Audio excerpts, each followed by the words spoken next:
If you have an energetic dog, just going for walks may not be enough exercise.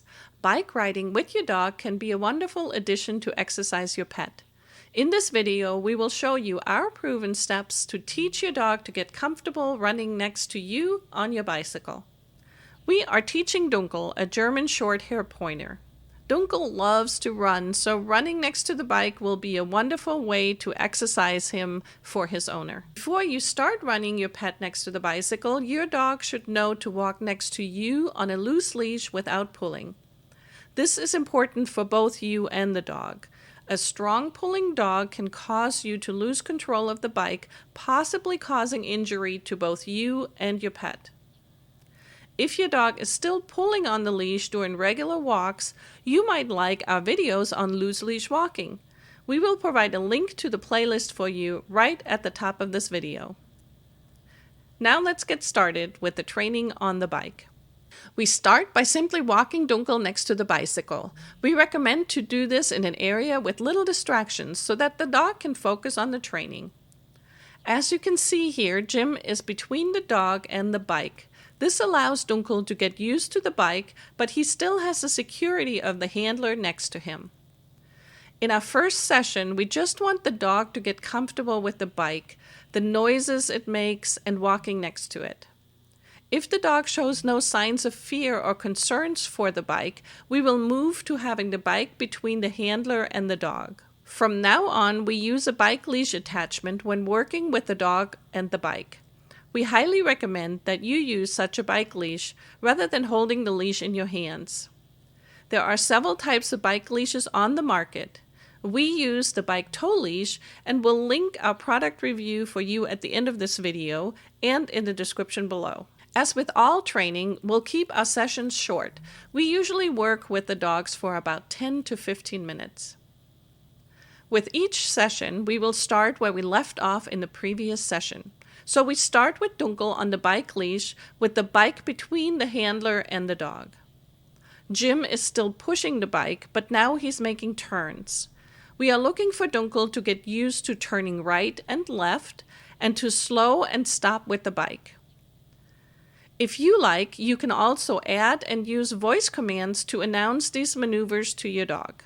At some point during the training, the dog is going to make contact with some part of the bike, likely the pedal.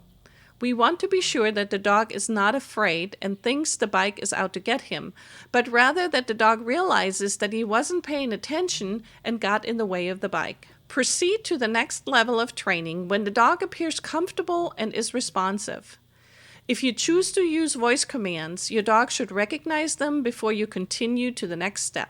In this session, we want to start pedaling on the bike with the dog next to us. It's a good idea to train in an open area with few obstacles so that you and the dog can fully concentrate on the training and won't need to worry about other things. For your safety, we recommend that you practice away from traffic, like in an empty parking lot or quiet side street. We also recommend that there are little distractions. You don't want a lot of barking dogs behind fences at first.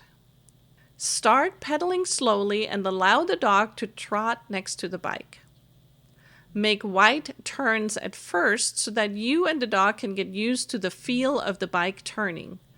Practice turns in both directions and practice slowing down and stopping.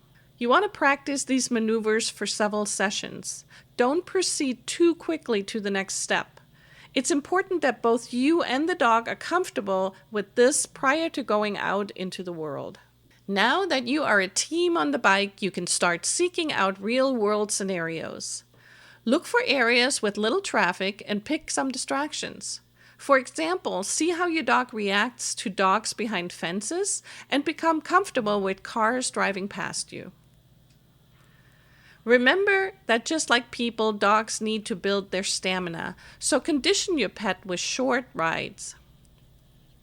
Your dog should be fully grown and physically fit before you take him on bike rides.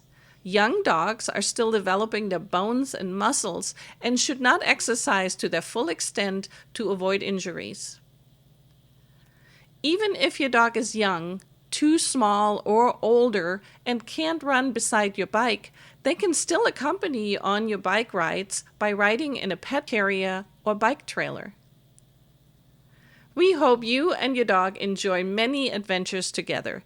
Please like and share our videos and check out our product reviews for biking with dogs right over here. And until next time, keep your paws on the road.